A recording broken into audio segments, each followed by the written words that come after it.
Lieutenant Colonel James Barnes, Lieutenant Colonel Richard Mazzone, Major Dennis Shager. For their work, the New York State Park Police, Colonel Michael Dodona. The Office of Parks and Historic Preservation, Chief of Staff Randy Simons. Saratoga County Sheriff's Department, Lieutenant Jeffrey O'Connor. The Schenectady County Sheriff's Office, represented by the Schenectady Police Department. Police Department of Schenectady, Detective Sergeant Bradley Carlton. The Federal Bureau of Investigation, Acting Agent in Charge, Alfred Watson, who I met yesterday on site. New York State Department of Corrections and Community Services, Acting Commissioner Daniel Marticello. New York State Department of Environmental Conservation, Forest Rangers, Basil Sagos. As I mentioned, when you hit that 48-hour moment, you realize it's going to be tough. And you start thinking the worst. But what happened was extraordinary. The case started to break at 4:20 a.m. this morning, when the family's home that was being guarded by state police, when the parents were still starting another day at the campsite where they'd last seen their daughter. 4:20 a.m., the car pulls up to a mailbox. Something is left. State police immediately go to the mailbox and identify what is a ransom note that had been left behind for Charlotte. State police worked diligently trying to find a match for a fingerprint. First one tried and wasn't successful. Second one was to identify any other prints in the New York State database that would be a match. The hit came at 2:30 in the afternoon. There had been a DWI in 1999 in the city of Saratoga. A fingerprint was found that matched what was found on the ransom note. So, a little more research, work to identify the location and identifying the fact that there was a home they could visit. They found a double-wide house with a woman, the suspect's mother. The suspect lived in the camper behind. They have what they call a dynamic entry, a tactical maneuver, and within the camper they located the suspect. After some resistance, the suspect was taken into custody, and immediately the little girl was found in a cabinet, cupboard. She was rescued. And she knew she was being rescued. She knew that she was in safe hands. Her parents were immediately notified. This occurred at 6:32 this evening. The suspect, 47-year-old male named Craig Nelson Ross Jr., is still being questioned. At this moment, charges have not been brought, but they are fully expected. Her daughter was transported to local hospital, as is customary, and that's all the family wishes to reveal at this time. But they are united. She is in good hands. She appeared to be outwardly physically unharmed at the time, but we'll leave the rest of this information about little Charlotte to her family at a time they deem appropriate. Often these stories don't end up like this. Every second is key. There's a lot of pressure. Split decisions are made. Because you know, not just a life is hanging in the balance, but a little innocent child's life is hanging in the balance. So, to the teams behind me, you work quickly. You work with great urgency. You put it together, the puzzle pieces. You're able to track down the location of Charlotte through technology, But ultimately, it was the 2 SWAT teams, 1 federal, 1 state, that landed in helicopters in Boston Spa to rescue Charlotte.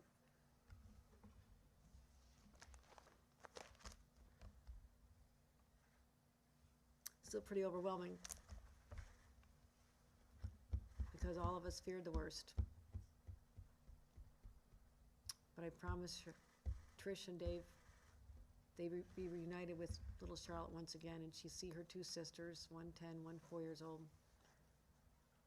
And obviously it's a traumatic event for the family and certainly Charlotte.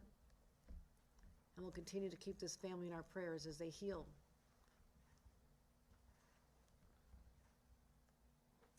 But she'll be going home. That's the story. Charlotte will be going home. That's all I have to say on the details. Certainly there'll be many more coming out with respect to the suspect and how that case will proceed. But I want to thank the media for their intense interest and the 400 volunteers who would not give up, 400 individuals from law enforcement, fire departments, city, county, state, and federal. It was an awesome sight to witness up at the state park yesterday. Everyone doing their job. But also, there are a lot of parents out there among the ranks. And everybody thinks, if it was my child, I would want everybody under the sun looking for them. And that's what this team did. So thank you. Thank you, everyone. Thank you. You brought Charlotte home. Any questions? What were Schenectady agencies involved in this case? Charlotte's uncle was a member of the police department in Schenectady, I understand. If that's not correct, someone correct me. Fire department. Was the suspect known to the family? It has not been determined that the suspect was known to the family. Who's that? Was Charlotte randomly targeted, or did he know the family? That is what will be revealed after more extensive questioning. The vehicle registered to the suspect, the address in the database was 2 miles from Charlotte's home, but it is not known at this time whether he knew her or had her under surveillance for any length of time. Sean. Governor, can you say, you said a letter was delivered. Was it delivered by mail carrier? Was it delivered by a third party? Do you have that information at this point? It appears that it was by the suspect himself, that he literally drove up to the family's mailbox, assuming they were not home, 4:20 in the morning, opens the mailbox and inserts the ransom note, leaving a critical piece of evidence behind, his own fingerprint. And I would assume the car details were also taken into consideration at that point for the safety process. There was it happened very quickly. Obviously it's dark, it's 4:20 in the morning, so it's hard to get a description of the vehicle. But there was some sense of the type of vehicle at the time when they left, so as they're piecing together all the evidence, it came together when they did the fingerprint match. It leads you to a name, it can lead you to a vehicle, and that's why we know that he had a home. His mother's home is where he was found. Again, double-wide trailer, mother lives there, double-wide home. He lives in a camper in the back, or at least he was there, but he also had his name registered to a vehicle, and the address was a home 2 miles from where Charlotte lived. And this just came out of nowhere. He just showed up at 4:30 in the morning. Apparently so. Tessa, anything? Have you spoken to Charlotte at all, or Charlotte's family, since she's been found? I've made a number of inquiries to the family. This is a traumatic time for them as they're going through, her health, taking care of her health right now, and I'll be speaking to the parents soon as I can. You said there was some resistance with the suspect. Can you elaborate a little bit more on that? When we made the dynamic entry into the residence, he did give our sword operators, our SWAT people, some resistance in there. He was taken into custody. He did suffer some very minor injuries, but it was relatively minor, nothing big on the scuffle. Great, thanks, everybody. I just want to say, there's still a lot of searches underway. The home that he was registered to, a lot of information, and so you want to make sure that he's not connected with any other cases, so that's why it's still an ongoing investigation, but at this time, there's no evidence of that. At the end of the search, what was the extent, like, of the search in terms of the scope area that, investigators, searchers were looking at? I'll let you answer, Colonel, but, Are you asking about at the This- park? six- The Or- scope beyond the park, I've heard reports that it was beyond the park as well. The original scope of the ground search was within the park. The information we received that took us to Ballston Spa was obviously outside the park. We had no ground search operations going on outside the park, other than leads we were running down that we were developing throughout the 2 days. Great, What thank did you. the ransom letter say? We're not gonna disclose that. What were some of the biggest takeaways from this massive search? What were some of the biggest takeaways from this search? Now that Good. it's wrapped up. I would say the biggest thing is, you look at all these people behind us, it's cooperation of all the agencies. We don't work in silos, we have to work together to accomplish something like this. And you can never be too careful with your kids. Pay attention to where they're at, what they're doing. Things can happen in an instant. Charlotte was no more than probably 2/10 of a mile from where she was camping in a small area, and she was gone for her to ride her bike around that loop would take her about 4 minutes, 5 minutes. So you think they're safe doing that at 9 years old, but you just got to be cognizant and be paying attention to the things around you, your surroundings all the time. These things happen in a hurry, and unfortunately today, this ended in the right way. Will there be Any idea on the motive? will there be any security protocols moving forward at the park? We'll be doing the after-action report to identify any areas where the state parks can make any improvements, but obviously, this is a very random incident, and basically, anyone who comes in and out of that park will have come through a certain entryway. Their name is, they purchase a ticket, you have their name in a database, so that is why that's also helpful to identify who's in the park. So that's also, in a sense, a security measure, because we always know who's in the park. Did the suspect enter through the main gates? We don't know how how he You gets in. mentioned 2 helicopters. Was the arrest affected by the helicopters, or was the ground?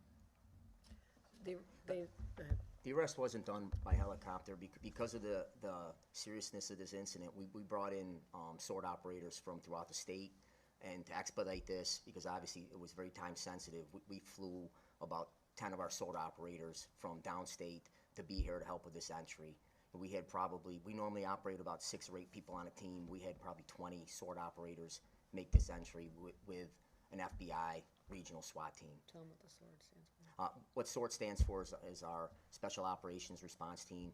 They are like most agencies have a SWAT team. We do that type of thing with our SWORD operators. They're full-time in that capacity, but they also do other things that normal SWAT teams don't do. We respond to high-angle rescue and different things with that team. They're a highly trained, highly capable unit that we use for just this type of thing. This is what they train for. This is what they live for, is to make entries like this and save someone's life. All right, thank you, everybody, appreciate it. I have 2 questions. Is this going to affect how error alerts are sent out? Because was there a delay this time? Because a lot of people are asking about that. Is the park back open tomorrow?